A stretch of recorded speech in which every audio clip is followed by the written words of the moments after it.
Assalamualaikum warahmatullahi wabarakatuh. Good evening, everyone. My name is Abdullah Azzam Rabbani, and over the next few minutes, we're going to talk about what's inside the machine uh, that powers our daily lives. That is a computer. What's inside the computer? So now I know that some of you might be thinking, what is hardware? That sounds complicated, but don't worry. Whether you're a tech enthusiast or someone who just wants to know why their laptop slows down when they open too many tabs, so this presentation is for you. So here we have a lot of we have like a three main subjects. There is foundations, memory storage. It explains how data uh, is being managed in a computer, in our computer.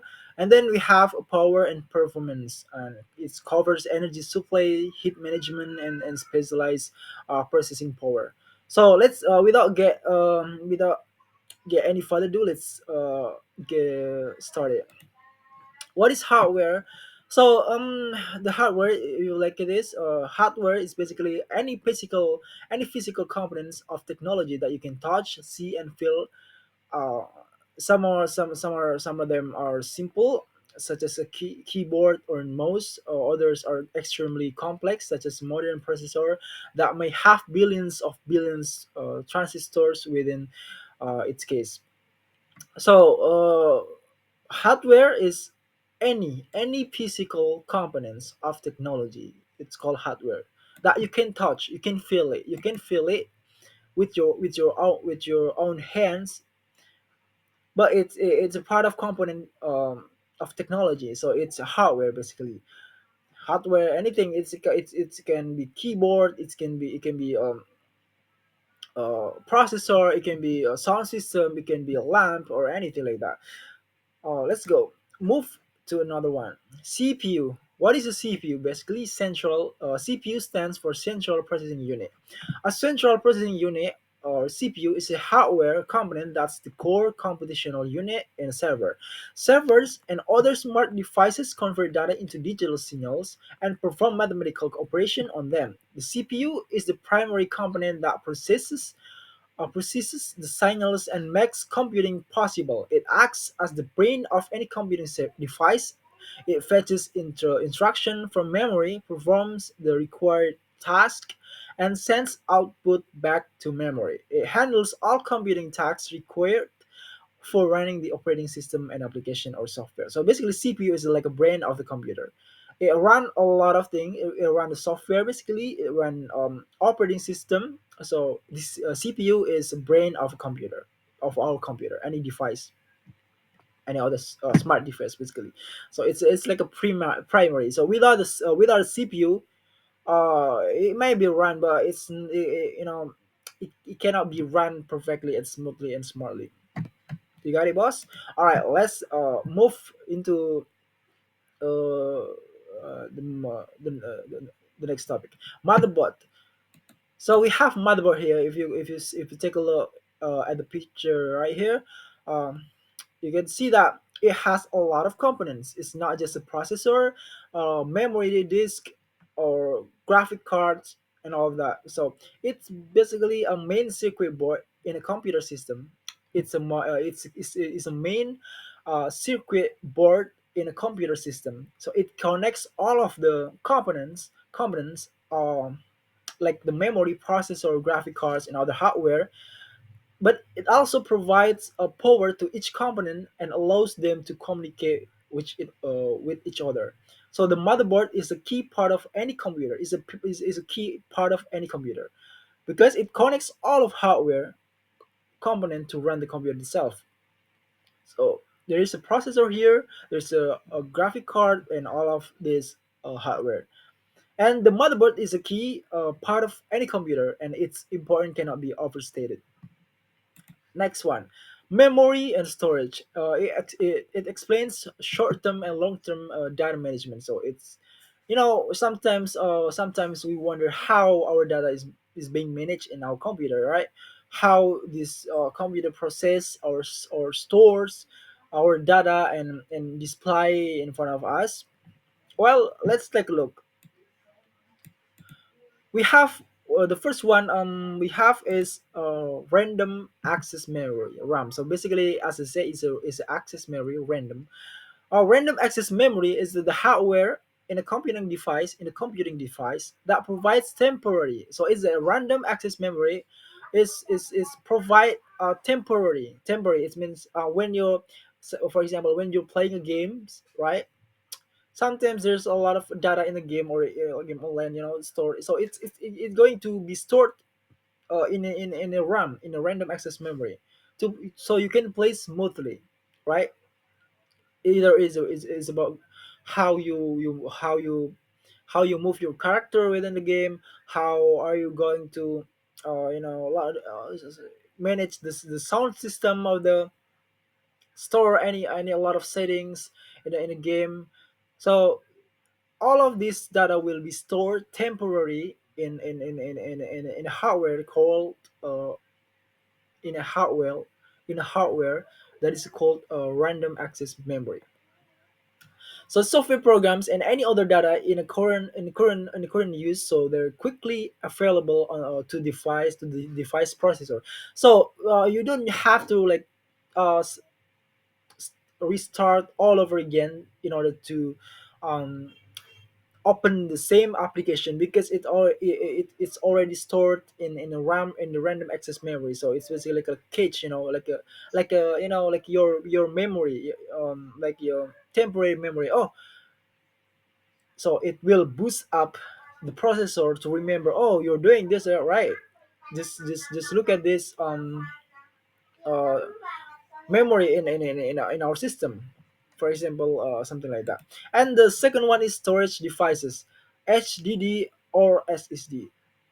What is mean, or what's different between them, right? What are the difference between HDD and SSD? So many of you might ask, which one is better. So personally, I would prefer SSD. So SSD is like a hard disk drive that can store uh, some large or small data into our device.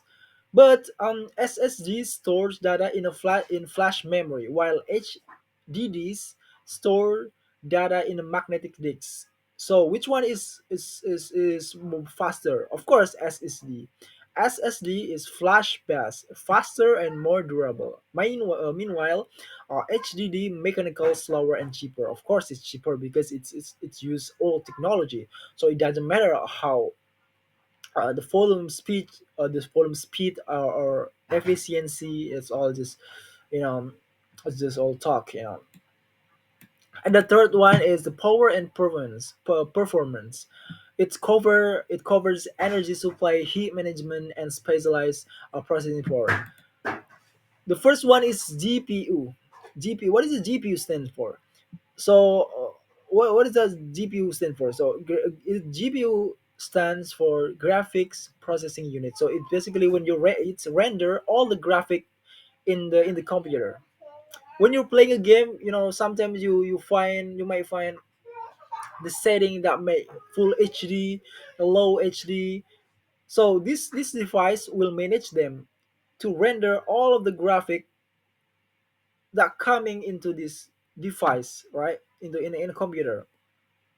So the graphic processing unit, or GPU, has become one of the most important types of computing technology, both for personal and business computing. Designed for parallel processing, the GPU is used in a wide range of applications, including graphics, video rendering, although they're best known for their capabilities in gaming. Of course, gaming, as I said before, or maybe in video editing. If you're a content creator, you need a higher GPUs in order to make a good quality video, to edit a good quality video. But right now it can becoming more popular for use in a creative production and artificial intelligence, something like that. And the second one is PSU. PSU. What is a PSU? What does PSU stand for? So PSU stand for power supply unit. Basically, all the source of power, or how the device can be connect through the unlimited, not unlimited, but I would say unlimited energy that can powers up the computer. Of course, there is a main source. There is a power supply unit. A power supply unit is an internal ID hardware component. Despite the name, power supply units do not supply system with power. Instead of, they just convert it. This is converted, specifically, and the power supply convert the alternating high voltage current AC into direct current DC, and they also regulate the DC output voltage to the fine tolerances required for modern computer components. All right, so this is the main source of energy that can power, they can boost up our computer.